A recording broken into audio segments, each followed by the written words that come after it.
Good morning all of you. आज हम स्वतंत्रता की अवधारणा के बारे में पढ़ेंगे। स्वतंत्रता क्या है, स्वतंत्रता का अर्थ क्या है और उसके बारे में क्या क्या परिभाषाएं दी गई है। तो अब हम पढ़ते हैं स्वतंत्रता का अर्थ। स्वतंत्रता से मतलब है कि एक ऐसा पवित्र आदर्श जिसकी प्राप्ति के लिए मनुष्य ने सदा संघर्ष किया है तथा अपना सब कुछ न्यौछावर करने के लिए तत्पर रहा है। मोंटेस्क्यू कहता है कि स्वतंत्रता को छोड़कर अन्य किसी शब्द ने व्यक्ति के मस्तिष्क पर इतना गहरा प्रभाव नहीं डाला जितना कि प्रत्येक व्यक्ति के जीवन में उसका विकास करना इम्पोर्टेंट है। इससे इस बात का ज्ञान होता है कि उसकी शारीरिक और मानसिक क्षमता कितनी है। वह अपना विकास तब तक नहीं कर सकता जब उसे विकास के अवसर प्राप्त न हो तथा कार्य करने के लिए पूर्ण स्वतंत्रता न हो। यदि उसके ऊपर बंधन अधिक हों तो वह इच्छा अनुसार कार्य करने या अपने व्यक्तित्व के निर्माण और विकास के लिए सक्षम नहीं होता है। एक व्यक्ति स्वतंत्रता पूर्वक अपने जीवन को इच्छा अनुसार डालकर प्रसन्नतापूर्वक अपने व्यक्तित्व का विकास कर सकता है तो वह सिर्फ स्वतंत्र रूप से ही कर सकता है। लोस्की साहब ने कहा है कि स्वतंत्रता से भाव ऐसे वातावरण का प्रबंध करना है जिसमें व्यक्ति को अपने सर्वोत्तम विकास के लिए आवश्यक अवसर मिले। ऐसा लोस्की का कहना है। एक फ्रांस के जो महान दार्शनिक हुए हैं रूसो, उनका कहना है कि प्रत्येक व्यक्ति स्वतंत्र रूप से जन्म लेता है परंतु वह सभी जगह अपने आप को बंधनों में जकड़ा हुआ पाता है। मनुष्य में स्वतंत्रता प्राप्ति की इच्छा होती है और स्वतंत्रता की प्राप्ति के लिए वह सदियों से संघर्ष करता आ रहा है तथा स्वतंत्रता प्राप्ति की तीव्र इच्छा के कारण ही आज भी संघर्ष जारी है। स्वतंत्रता से व्यक्ति के नैतिक स्तर का विकास होता है, आत्मविश्वास बढ़ता है तथा कार्य करने की क्षमता में भी वृद्धि होती है। वर्तमान युग लोकतंत्र का युग है। स्वतंत्रता प्रजातंत्र का मुख्य आधार है। स्वतंत्रता तथा अंग्रेजी में जिसे लिबर्टी या लिबर्टी कहते हैं, वास्तव में ये हिंदी तथा अंग्रेजी के शब्द नहीं वरन लैटिन भाषा के एक शब्द लिबर से निकला है। लैटिन भाषा में लिबर का अर्थ है प्रत्येक व्यक्ति को अपनी इच्छा अनुसार कार्य करने की स्वतंत्रता, उस पर किसी प्रकार का बंधन न हो। वर्तमान सभ्य समाज में स्वतंत्रता के इस दृष्टिकोण को स्वीकार नहीं किया जा सकता। व्यक्ति को मनमाने ढंग से कार्य करने की छूट दे दी जाए तो इससे समाज में अराजकता फैल जाएगी तथा धीरे धीरे सारी मानवता का विनाश हो जाएगा। वर्तमान संदर्भ में स्वतंत्रता का अर्थ है अनुचित कार्यों पर उचित प्रतिबंध, कि जो कार्य अनुचित हैं उनके ऊपर उचित रूप से सही रूप से प्रतिबंध लगाए जाए। 1789 के मानव अधिकारों की घोषणा में भी स्वतंत्रता का यही अर्थ लिया गया था। इस घोषणा के अनुसार स्वतंत्रता व्यक्ति की वह शक्ति है जिसके द्वारा व्यक्ति को उसके सभी कार्य करने की छूट होती है जिससे दूसरों को उसी प्रकार के अधिकारों पर कोई दुष्प्रभाव न पड़े। राजनीतिक शास्त्र के विद्वानों द्वारा स्वतंत्रता के संबंध में दिए गए विचार और उनकी अवधारणाएं। सीले के अनुसार स्वतंत्रता अति शासन का उल्टा रूप है। टी.एच. ग्रीन कहता है कि स्वतंत्रता करने योग्य कार्यों को करने तथा भोगने योग्य वस्तुओं को भोगने की क्षमता है। बर्नस के शब्दों में स्वतंत्रता अपनी योग्यता तथा व्यक्तित्व का पूर्ण विकास है। हर्बर्ट स्पेंसर का कहना है कि प्रत्येक व्यक्ति वह कुछ करने को स्वतंत्र है जिसकी वह इच्छा करता है, परंतु उससे किसी दूसरे मनुष्य की वैसी स्वतंत्रता नष्ट नहीं होती हो। महात्मा गांधी का विचार था कि स्वतंत्रता का अर्थ निरंतर या नियंत्रण का अभाव नहीं है, वरन व्यक्ति के विकास की प्राप्ति है। ये थी अलग अलग विचारकों की परिभाषाएं। स्वतंत्रता का अर्थ प्रत्येक प्रकार के बंधनों का अभाव नहीं है। स्वतंत्रता का अर्थ व्यक्ति को वे सभी कार्य करने की जो उसके व्यक्तित्व विकास के लिए आवश्यक हैं, परंतु जिससे किसी अन्य व्यक्ति की स्वतंत्रता नष्ट नहीं होती है। ये परिभाषा उचित है। साधारण शब्दों में स्वतंत्रता का अर्थ नियंत्रण का अभाव नहीं है, वरन व्यक्तित्व के विकास की अवस्थाओं की प्राप्ति है। स्वतंत्रता की विभिन्न परिभाषाओं से स्वतंत्रता की निम्नलिखित विशेषताएं प्रकट होती हैं। अब आती है स्वतंत्रता की विशेषता। नंबर 1 है प्रतिबंधों का अभाव स्वतंत्रता नहीं है।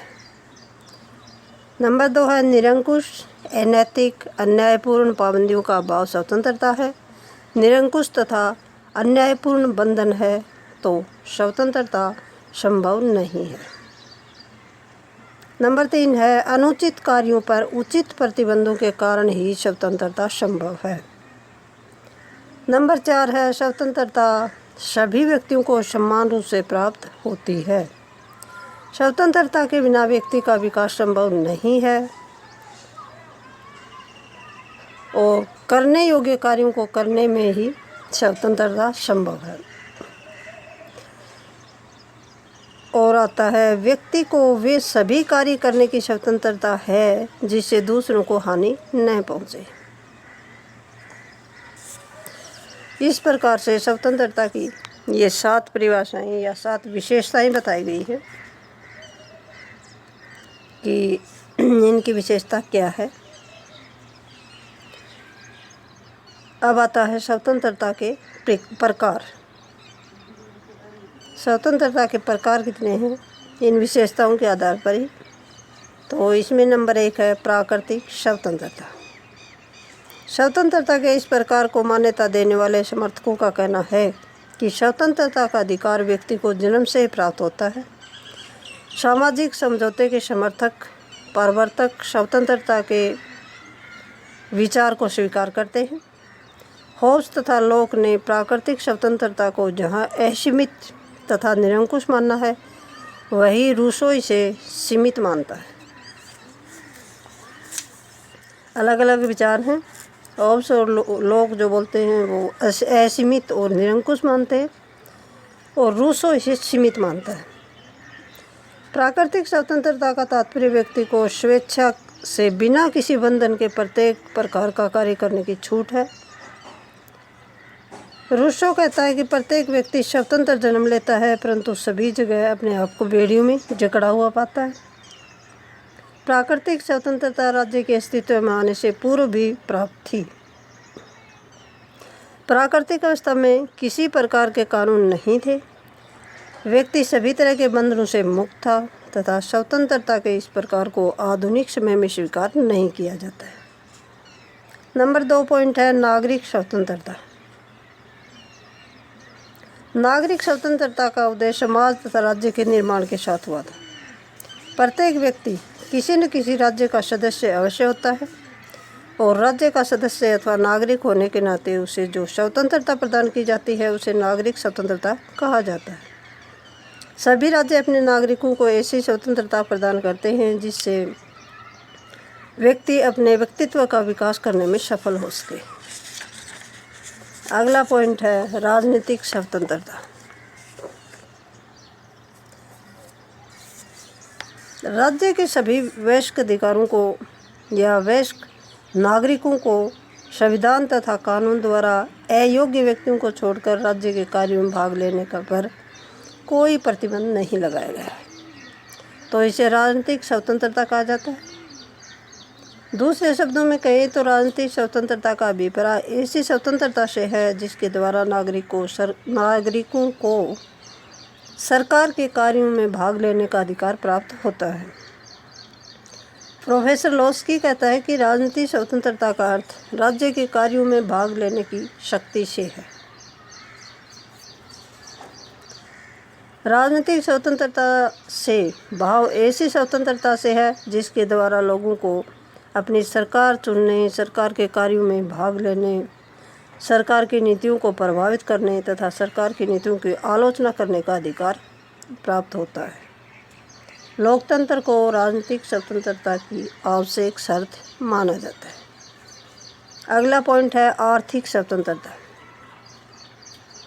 आर्थिक स्वतंत्रता का अर्थ सर्वमान्य नहीं है। उदारवादी इसका अभिप्राय व्यक्तिगत संपत्ति के अधिकार पर प्रतिबंधों के अभाव को मानते हैं। इसके विपरीत मार्क्सवादी आर्थिक स्वतंत्रता को आर्थिक समानता के साथ मिलाकर इसे व्यक्ति की आवश्यकताओं की पूर्ति का साधन मानते हैं। आर्थिक स्वतंत्रता का अभिप्राय मनुष्य को अपने आजीविका कमाने के लिए उचित सुरक्षा तथा सुविधाओं को प्राप्त करना है। इस उद्देश्य के लिए व्यक्ति को बिना किसी भेदभाव के कार्य करने, उचित वेतन पाने, विश्राम तथा अवकाश, आर्थिक तथा सामाजिक सुरक्षा तथा शोषण के विरुद्ध अधिकार प्राप्त होने चाहिए।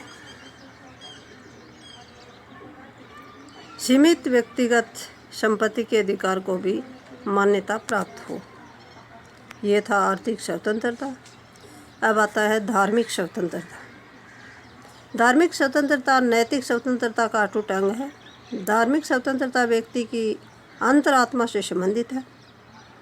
धार्मिक स्वतंत्रता के अंतर्गत राज्य द्वारा व्यक्ति को कोई भी धर्म मानने, पूजा आराधना करने, धर्म का प्रचार करने तथा धर्म परिवर्तन करने की स्वतंत्रता प्रदान की जाती है।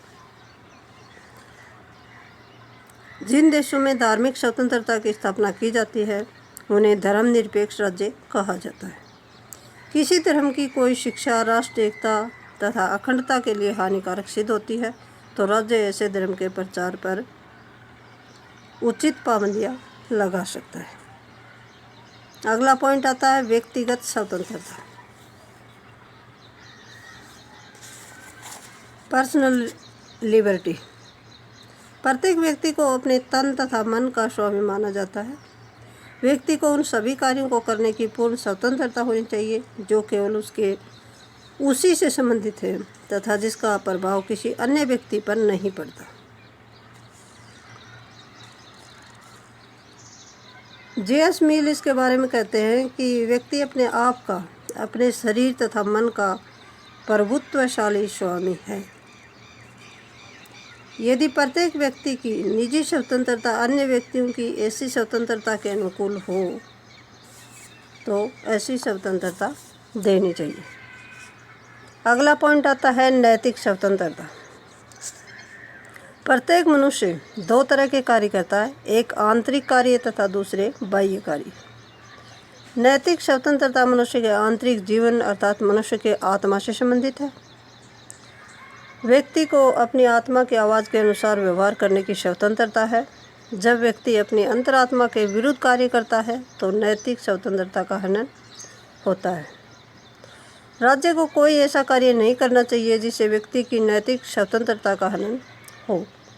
राज्य किसी को नैतिक व्यक्ति नहीं बना सकता है, परंतु ऐसी अवस्थाएं अवश्य निर्धारित कर सकता है जिससे व्यक्ति की नैतिक स्वतंत्रता विश्वसनीय बन सके। जब राज्य व्यक्ति की आंतरिक भावना के विरुद्ध कार्य करता है तो वह व्यक्ति की नैतिक स्वतंत्रता नष्ट करता है और राज्य को ऐसे करने का अधिकार नहीं है। अगला पॉइंट है राष्ट्रीय स्वतंत्रता। राष्ट्रीय स्वतंत्रता का अर्थ है विदेशी नियंत्रण से मुक्ति। कोई भी राष्ट्र जो गुलाम है स्वतंत्रता के लिए संघर्ष करता है। राष्ट्र का यह आंदोलन अथवा संघर्ष तब तक जारी रहता है जब तक गुलामी की जंजीरों को तोड़ने में सफल न हो सके। अंतर्राष्ट्रीय स्तर पर जब एक राज्य अपनी प्रभुसत्ता का प्रयोग करते हुए आंतरिक तथा बाह्य प्रतिबंधों से मुक्त हो जाता है तो इसे राष्ट्रीय स्वतंत्रता कहा जाता है। अंतर्राष्ट्रीय संगठनों के नियम तथा सिद्धांत, अंतर्राष्ट्रीय कानून, विश्व जनमत, अंतर्राष्ट्रीय संधि व समझौते आदि राष्ट्रीय स्वतंत्रता पर अंकुश लगाते हैं। प्रत्येक राष्ट्र को अपना संविधान बनाने, स्वशासन करने, प्रत्येक प्रकार की आंतरिक व बाह्य नीति का निर्माण करने, अपनी इच्छानुसार दूसरे राज्यों से संबंध स्थापित करने की स्वतंत्रता होती है और इसे ही राष्ट्रीय स्वतंत्रता की संज्ञा दी जाती है। अगला पॉइंट आता है कानूनी तथा संवैधानिक स्वतंत्रता। राज्य द्वारा संविधान तथा कानून के माध्यम से अपने नागरिकों को व्यवहार में छूट प्रदान की जाती है और इस स्वतंत्रता अथवा छूट को संवैधानिक या कानूनी छूट कहा जाता है। उदारवादी लोकतंत्र राज्य संवैधानिक स्वतंत्रता के अंतर्गत राजनीतिक स्वतंत्रता पर अधिक बल देता है, जबकि मार्क्सवादी देशों में किसी भी प्रकार की स्वतंत्रता अत्यंत सीमित रूप से प्रदान की जाती है। आधुनिक समय में स्वतंत्रता का 90% भाग संवैधानिक स्वतंत्रता है, जिसमें स्वतंत्रता के अनेक प्रकार शामिल होते हैं। अगला पॉइंट है सामाजिक स्वतंत्रता। सामाजिक स्वतंत्रता न केवल व्यक्ति से संबंधित है वरन यह सारे समाज से भी सामूहिक रूप से जुड़ी हुई होती है।